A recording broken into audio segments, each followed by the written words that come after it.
Hello दोस्तों, मैं मयंक राज आप लोगों का अपने परिवार द ब्राइट फ्यूचर में स्वागत करता हूं। और आज हम लोग इस वीडियो के माध्यम से संस्कृत के सिलेबस के बारे में जानेंगे। मैंने पहले ही आपको बताया है कि कोई भी सब्जेक्ट का जो सिलेबस होता है वो रोड मैप के जैसे होता है, तो उस रोड मैप को समझना जरूरी होता है, तभी जाके आपका कोई भी सब्जेक्ट स्ट्रांग हो पाएगा। तो चलिए इस वीडियो के माध्यम से हम समझते हैं कि संस्कृत में प्यूसम भाग 2 में आपको कौन कौन से पाठ पढ़ने हैं।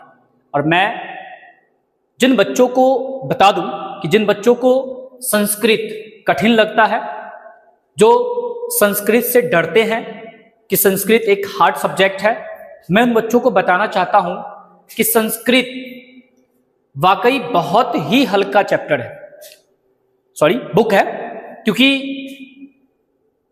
जितना आसान आपको हिंदी लगता है, साइंस लगेगा, मैथ लगेगा, मैं उन सभी सब्जेक्ट को अगर कंपेयर करूं तो उन सभी सब्जेक्टों से आसान संस्कृत है।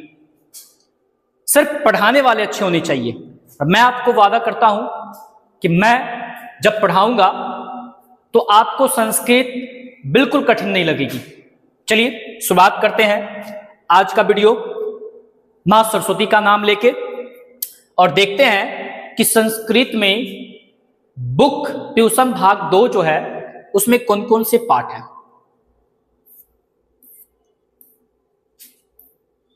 आपका जो पहला पाठ है वह है मंगलम। कौन सा पाठ है? मंगलम। मंगलम का मतलब कल्याण, शुभ, मंगलकारी का। तो हम इस पाठ के बारे में पढ़ेंगे। ये श्लोक वाला पाठ है, इसमें 5 श्लोक दिए गए हैं। ये मंगलम पाठ कहां से लिया गया है, इसमें क्या क्या बातें कही गई है, वह सारा चीज हम इसमें डिस्कस करने वाले हैं। और साथ में मैं ये बता दूं कि जब आप हिंदी को अच्छे से जैसे कवर करते हैं तो आपको हिंदी पढ़ने के बाद सब्जेक्टिव हो या ऑब्जेक्टिव याद करने की जरूरत नहीं पड़ती है। मैं भी आपको बता दूं कि संस्कृत जब आप द ब्राइट फ्यूचर चैनल से आप पढ़ के देखिए, और पढ़ने के बाद आपको ऑब्जेक्टिव हो या सब्जेक्टिव हो, उसको रट्टा मारने की जरूरत नहीं पड़ेगी। आप क्वेश्चन देखिएगा, आंसर का जवाब खुद दीजिएगा। चलिए तो मंगलम पाठ पढ़ेंगे, ठीक है। इसमें कितने श्लोक दिए गए हैं? 5 श्लोक दिए गए हैं। और एग्जाम के व्यू से जो है ये पाठ बहुत ही महत्वपूर्ण माना जाता है। इस पाठ से प्रत्येक साल प्रश्न पूछे जाते हैं, चाहे वो ऑब्जेक्टिव हो आपका या सब्जेक्टिव हो, ठीक है। चलिए नेक्स्ट चैप्टर 2 की बात करें तो चैप्टर 2 पाटलिपुत्र वैभवम। क्या पाठ का नाम है? पाटलिपुत्र वैभवम। आप लोग कमेंट कीजिएगा कि पाटलिपुत्र वैभवम में किस पाठ का वर्णन होगा। अर्थात आप लोग कमेंट कीजिए कि पाटलिपुत्र, किस बिहार के राजधानी को पाटलिपुत्र कहा जाता है। चलिए आगे बढ़ते हैं। तो पाटलिपुत्र वैभवम में हम पढ़ेंगे पाटलिपुत्र का वैभव। वैभव का मतलब महत्व, ठीक है। और पाटलिपुत्र जो है वो पटना को कहा जाता है। तो पटना प्राचीन समय से लेकर के और अभी आधुनिक समय में क्या था, क्या है, कैसे कैसे बदलाव हुए हैं, वह सारा चीज हमें इसमें पढ़ने को मिलेगा। यानी बस यूं समझिए कि हमें इसमें पाटलिपुत्र अर्थात पटना का इतिहास पढ़ना है कि प्राचीन समय में पटना का इतिहास कैसा था और बदल करके आधुनिक समय में इतिहास पटना का कैसा हो चुका है, ठीक है। चलिए तो बहुत ही मजेदार पाठ है ये। उसी प्रकार से अगर थर्ड चैप्टर की बात करूं तो थर्ड चैप्टर है आपका अलस कथा। कथा का मतलब कहानी। कथा का मतलब क्या होता है बच्चे? कहानी होता है, ठीक है। और अलस का मतलब आलसी, यानी अलस कथा जो है ये एक कहानी है और इसमें हम पढ़ेंगे आलसियों की कहानी। कहानी है तो मजेदार होगा ही, और मैं आपको और मजेदार तरीके से पढ़ाऊंगा। तो अलस कथा में हमें पढ़ना है खासकर कि आलसी, जो आप लोग आलस करते हैं पढ़ने में, वो आलस हमारे जिंदगी को कैसे मंद कर देती है, तबाह कर देती है, और किस प्रकार से हम इस आलस वाले रोग को दूर कर सकते हैं, वो सारा चीज इसमें उपाय दिया हुआ है। ठीक है, चलिए नेक्स्ट पार्ट की बात करें तो नेक्स्ट पार्ट में हम पढ़ेंगे चैप्टर नंबर 4 में हमें पढ़ना है संस्कृत साहित्य लेखिका। क्या है पाठ का नाम? संस्कृत साहित्य लेखिका। यानी आज जो संस्कृत का जो साहित्य है इतना विपुल हो चुका है, बड़ा हो चुका है, उसमें सिर्फ लेखकों का योगदान नहीं है बल्कि लेखिकाओं का भी योगदान है।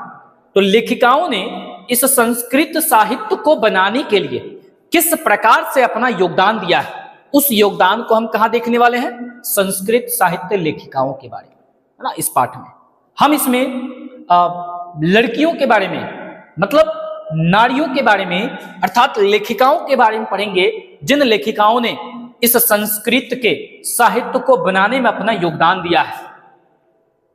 आप वैसे भी जानते हैं, इस पाठ में आपको सुनने को भी मिलेगा कि जैसे साइकिल की 2 पहिया होती है और साइकिल को अगर चलना है तो दोनों पहिया का एक साथ घूमना जरूरी होता है। अगर एक पहिया खराब हो गया या नहीं घूम रही है तो साइकिल ट्रेवल नहीं करेगा, साइकिल आगे नहीं बढ़ सकता है। वैसे ही इस पाठ में हमें जानने को मिलेगा कि एक समाज की जो गाड़ी होती है बिल्कुल साइकिल के जैसा होता है। समाज की गाड़ी नर और नारी दोनों के द्वारा चलाया जाता है, यानी पुरुष और महिलाएं दोनों जब योगदान देंगे तभी समाज की गाड़ी आगे बढ़ सकती है। ठीक ना। तो हम पढ़ेंगे इसमें कि कैसे उन लेखिकाओं ने, महिलाओं ने अपना योगदान दिया है। चलिए आगे की ओर बढ़ते हैं। तो अगर हम पाठ 5 की बात करें, अगले पाठ की बात करते हैं, तो आपका जो चैप्टर 5 है वह है भारत महिमा। भारत महिमा, इसमें किसकी महिमा की बात करते हैं हम? भारत महिमा की बात करते हैं। ठीक है। और ये पाठ पढ़ के जब आप पढ़िएगा, इस पाठ में जो बातें दी गई है, जब आप जानिएगा कि क्या कहा गया है इसमें, तब आपको खुद भारतीय होने का गौरव महसूस होगा। आप इस पाठ को पढ़ के खुद पे बहुत ही गर्व कीजिएगा कि बहुत हम किस्मत वाले हैं, लकी हैं कि हमारा जन्म जो है ना भारत जैसे महान देश में हुआ है, जगत गुरु देश में हुआ है। और क्यों कहा गया है वो हम पढ़ेंगे इस पाठ में, भारत महिमा पाठ में। यह भी श्लोक वाला ही पाठ है, जिसमें कितने श्लोक दिए गए हैं? 5 श्लोक दिए गए हैं। ठीक है। तो इसमें हम पढ़ेंगे कि भारत का महत्व कितना है, चाहे वह प्राचीन समय में हो या आधुनिक समय में हो। ठीक, चलिए आगे बढ़ते हैं। आपका है पाठ 6 यानी 6 चैप्टर की बात करें, भारतीय संस्कारा। भारतीय संस्कारा मतलब भारत का संस्कार, है ना। हमारा जो संस्कार है वह जितने भी प्रकार के जो संस्कार है ना उन सभी में बहुत ही खास है, स्पेशल है। और ये मैं नहीं बोल रहा हूं, ये लोग जब भारत के संस्कार को देखते हैं तो उन्हें ये संस्कार पसंद आता है, वो इस संस्कार को अपनाना चाहते हैं। और यही कारण है कि भारत अपनी संस्कृति, संस्कार को लेकर के पूरी दुनिया में फेमस है, लोकप्रिय है। तो हम पढ़ेंगे इसमें कि भारतीय संस्कार के कितने भाग हैं और कौन कौन से संस्कार एक व्यक्ति का जब जन्म होता है और जब वो व्यक्ति मरता है तो पूरे जीवन काल में कौन कौन से संस्कार अपनाए जाते हैं। बहुत सारे तो संस्कार ऐसे हैं जो आप पहली बार सुनिएगा और आपको सुनकर के लगेगा कि ये संस्कार तो हम लोगों के अब जीवन में अपनाया ही नहीं जाता है। तो जानेंगे हम कौन कौन से संस्कार प्राचीन समय में भारत के लोग, भारतीय अपनाया करते थे, जो अभी हम लोगों को देखने को नहीं मिलता है। तो हमें अपने भारतीय संस्कार को जानने का मौका मिलेगा पाठ 6 से। चलिए आगे देखते हैं नीति श्लोका, 7वां पाठ है नीति श्लोका। नीति का मतलब नियम, श्लोक का मतलब मंत्र, है ना। यह भी श्लोक वाला ही पाठ है और इसमें आपको कितने श्लोक मिलेंगे? 10 श्लोक। नीति श्लोक मतलब वैसा श्लोक जो आपके जीवन में बहुत ही सुधार ला दे। आप नीति श्लोक का पाठ जब पढ़िएगा, वैसे ये तो महाभारत की घटना है नीति श्लोक का पाठ, लेकिन ये पाठ पढ़ने के बाद आपको अपने जीवन में क्या करना चाहिए और क्या नहीं करना चाहिए इस बात की जानकारी मिल जाएगी। चलिए, जब 7वां चैप्टर आपको पढ़ाएंगे तो सिर्फ पढ़ाएंगे नहीं, आपको आपके जीवन से रिलेट करके बताएंगे कि वाकई ये पाठ जो है ना हम लोगों के जीवन पे बिल्कुल बैठता है, और देखेंगे कि किस प्रकार से नीति श्लोक का पाठ पढ़ने के बाद हमारे जीवन में बदलाव होता है। चलिए आगे देखते हैं। आपका जो पाठ 8 है यानी चैप्टर 8, यह है कर्मवीर कथा। मैंने आपको पहले ही बताया कथा का अर्थ क्या होता है, तो कहानी होता है। मतलब ये भी पाठ कौन सा है? कहानी वाला पाठ है। और इसमें हम कैसी कहानी पढ़ेंगे? तो एक कर्मवीर की कहानी पढ़ेंगे।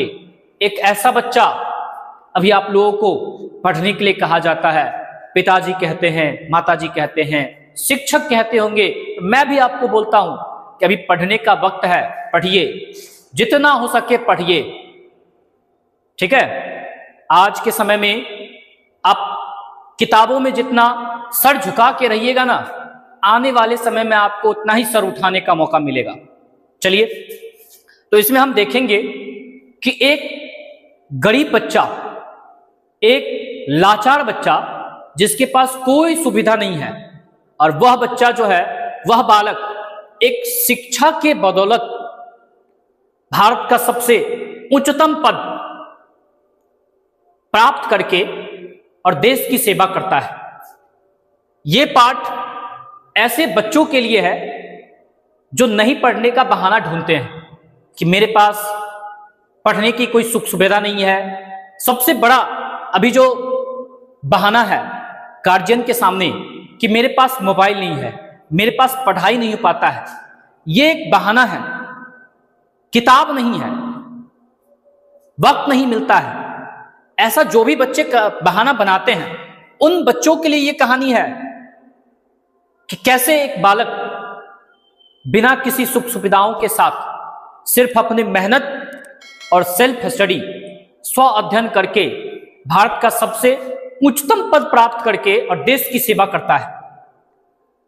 तो आप लोग इस पाठ को सिर्फ पढ़िए नहीं, अपने जीवन में इस बातों को सोचिए, विचारिए और उसे ठीक करने का कोशिश कीजिएगा। चलिए, जब पढ़ेंगे उस वक्त आपको बताएंगे, ठीक है, क्या करना है और क्या नहीं करना है। बस याद रखिए, ठीक है, कि शिक्षा ही एक ऐसा रास्ता है जिस रास्ते पे चल करके आप जो भी पाना चाहते हैं वो आपको बिल्कुल मिलेगा। तो पढ़िए मन लगा के। मां सरस्वती और मैं द ब्राइट फ्यूचर आप लोगों के साथ है और हमेशा यह कामना करेगा कि आपका आने वाला भविष्य 2027 मैट्रिक का रिजल्ट बेहतर हो।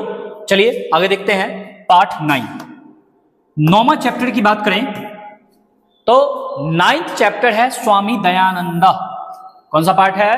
स्वामी दयानंद। दयानंद जी एक समाज सुधारक थे और कैसे वो समाज सुधारक बने वो हमें पढ़ना है। इनके जीवन के बारे में पढ़ना है कि कब ये जन्म लिए और इन्होंने अपने पूरे जीवन काल में कौन कौन से काम किए हैं, उसके बारे में हम जानेंगे स्वामी दयानंद पाठ में। इसी में आपको पढ़ने को मिलेगा। फिलहाल मैं पहले ही आपको बता दूं कि जो भी बच्चे इस वीडियो को देखते होंगे और जो भगवान को मानते हैं, वो जब इस पाठ को पढ़िएगा तो आपको थोड़ा गुस्सा भी आएगा, क्योंकि स्वामी दयानंद कहते हैं मूर्ति पूजा नहीं करना। अगर पूजा करना है तो दिल से कीजिए, मन से कीजिए, मूर्ति का पूजा नहीं करना है। क्योंकि स्वामी दयानंद का मानना है, आपको इसी पाठ में पढ़ना है, जो मैं बता रहा हूं ना वो सब इसी पाठ में है। स्वामी दयानंद जी का मानना है कि मूर्ति में कोई भगवान होते ही नहीं है। क्यों ऐसा कह रहे हैं, तो वो घटना हम जानेंगे इस पाठ में। कुछ तो हुआ होगा ना स्वामी दयानंद जी के जीवन में, जिसके कारण वो ऐसा कह बैठे कि मूर्ति में कोई भगवान ही नहीं होते हैं, बेकार में मूर्तियों का पूजा करना है, हमें मूर्तियों का पूजा नहीं करना चाहिए। तो कुछ तो घटना होगा, उन घटनाओं के बारे में हम जानेंगे कहां, तो चैप्टर 9 स्वामी दयानंद पाठ में। ठीक है, चलिए चैप्टर 10 की बात करते हैं। चैप्टर 10 पाठ 10 जो है वह है मंदाकिनी वर्णनम। कौन सा पाठ है बच्चे, मंदाकिनी वर्णनम। वर्णनम का मतलब वर्णन, और वर्णन किसका किया जाएगा, तो मंदाकिनी। मंदाकिनी क्या है, एक नदी है। यानी इस पाठ में हम मंदाकिनी नदी के वर्णन के बारे में पढ़ेंगे। मंदाकिनी नदी की जो खूबसूरती है, उन खूबसूरती को इसमें बताया गया है कि वह प्राकृतिक रूप से कितना खूबसूरत है। और बता कौन रहे हैं, तो हमारे प्रभु श्री रामचंद्र जी। और किसको बता रहे हैं, तो माता सीता जी को। जब राम जी को वनवास होती है, तो जब वो वनवास के लिए सफर करते हैं, तो उसी दौरान उन्हें मंदाकिनी नदी पार करना होता है। और उसी मंदाकिनी नदी की खूबसूरती का वर्णन करते हुए माता सीता जी को श्री रामचंद्र जी बताते हैं। तो वही बातें आपको इस पाठ में दिया गया है। और भी हम समझेंगे इस घटनाओं के बारे में। ठीक है, इसमें भी श्लोक वाला पाठ है, और इसमें भी आपको कितना श्लोक मिलेगा, 10 श्लोक। तो हमने अभी तक क्या पढ़ा कि मंगलम पाठ और भारत महिमा पाठ में कितने श्लोक हैं, आप लोग कमेंट कीजिएगा कितने श्लोक मैंने बताया है। और साथ में आप लोग बताइए कि नीति श्लोक का पाठ और मंदाकिनी वर्णनम पाठ में कितने श्लोक मैंने बताया है, कमेंट कीजिएगा नीचे आप लोग। चलिए आगे बढ़ते हैं। चैप्टर 11 पाठ 11 की बात करें तो पाठ 11 है व्याघ्र पथिक कथा। फिर से आ गया कथा, यानी हमें इसमें फिर से क्या पढ़नी है, कहानी। और कैसी कहानी पढ़ेंगे, तो देखो व्याघ्र का मतलब होता है बाघ। क्या होता है, बाघ होता है। अब पथिक का मतलब क्या, राही। क्या होता है, राही। यानी हम इसमें कहानी जो जानने वाले हैं ना, एक पथिक, एक रास्ता से जाने वाला एक अजनबी राही है ना, और एक बाघ की कहानी समझेंगे। कैसे एक पथिक बेचारा लालच में आकर के बाघों के बातों में फंस जाता है और अपने प्राण गवा बैठता है। इसलिए तो कहा गया है ना कि लालच बुरी बला है, लेकिन लालच आपको करनी चाहिए। आप कहिएगा सर ये कैसा बात बता रहे हैं, अभी तुरंत बोले कि लालच एक बुरी बला है और तुरंत कह रहे हैं कि लालच करनी चाहिए। बिल्कुल कीजिए लालच, लेकिन अच्छे चीजों में लालच कीजिए। जैसे अगर आपका मार्क्स 100 में 80 नंबर आ रहा है, तो आप लालच कीजिए कि मेरा 90 आना चाहिए। किसी का 90 आ रहा है तो आप बिल्कुल लालच कीजिए कि मेरा 95 आना चाहिए, अरे मेरा 100 आना चाहिए। इस चीजों में लालच करनी है आपको, है ना, ना कि मैं जिससे हमारा नुकसान हो वैसी चीजों में लालच करने के लिए कह रहे हैं। अगर आप पढ़ाई लिखाई में लालच कीजिएगा तो आपका जीवन और सफल हो जाएगा, बेहतरीन होगा। चलिए आगे बढ़ते हैं। तो हम लोग जब ये पाठ पढ़ेंगे व्याघ्र पथिक कथा, बहुत ही मजेदार कहानी है और हंसने वाला कहानी है। यह हंसमुख कहानी है। इसमें हमें देखने को मिलेगा कि कैसे एक बाघ धर्म का बात करता है और पथिक को अपने बात के जालों में फंसा लेता है, और बेचारा पथिक महाबुर्बक वो भी बाघ के बातों में फंस जाता है। आप लोग बताइए, क्या आप लोग पथिक के जगह पर होते तो बाघ के बातों में फंसते? कमेंट कीजिएगा नीचे। चलिए आगे बढ़ते हैं। तो आपका जो चैप्टर 12 है, पाठ 12 है, वह है कर्णस्य। क्या है, कर्णस्य। कर्णस्य दानवीरता। क्या है, कर्णस्य दानवीरता, पाठ का पूरा नाम।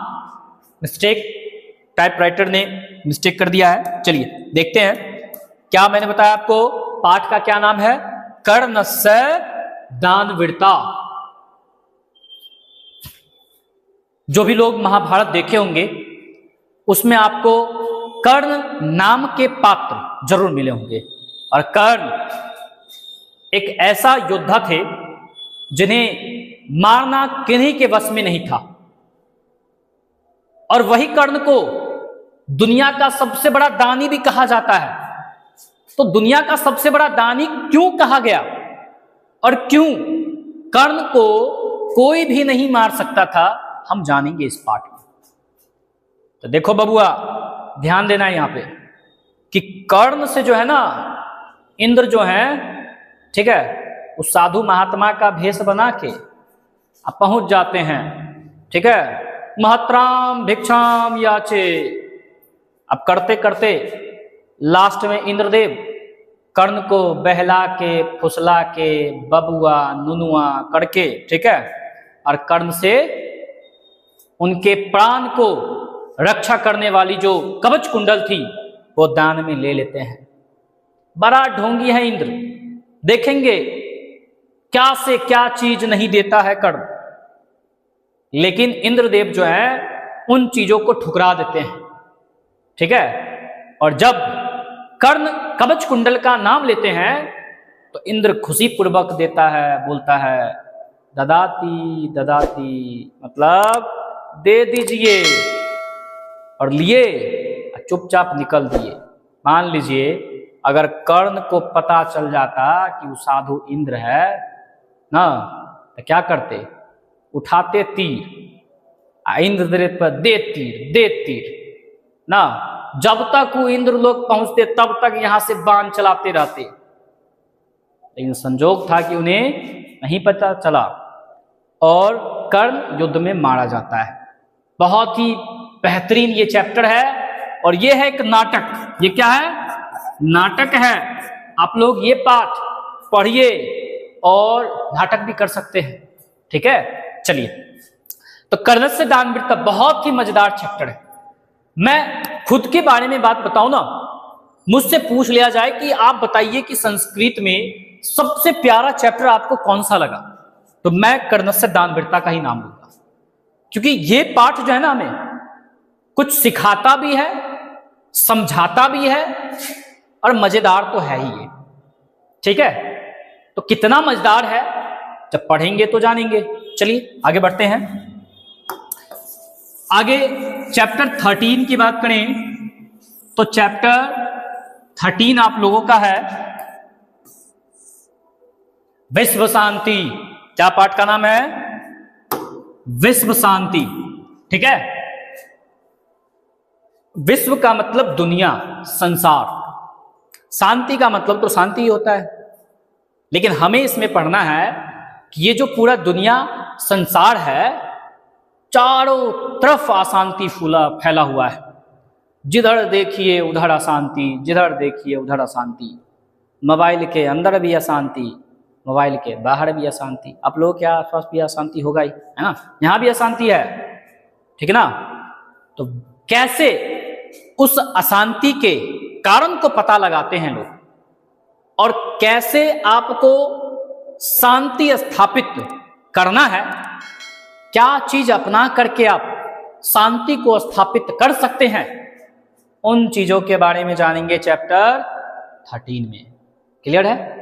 चलिए चैप्टर 14 की बात करें बच्चे, तो चैप्टर 14 का क्या नाम है, शास्त्रकारा। क्या नाम है, शास्त्रकारा, यानी इसमें शास्त्रों के बारे में पढ़ना है कि शास्त्र किसे कहते हैं, और शास्त्र जो है वह हमें क्या सिखाती है, हमारे जीवन में शास्त्रों का क्या महत्व है, शास्त्र का होना कितना महत्वपूर्ण है, ये हम जानेंगे किस पाठ में, 14 पाठ में, ठीक है। 14 चैप्टर में समझेंगे। और यह पाठ जो है एक कन्वर्सेशन के थ्रू दिया गया है।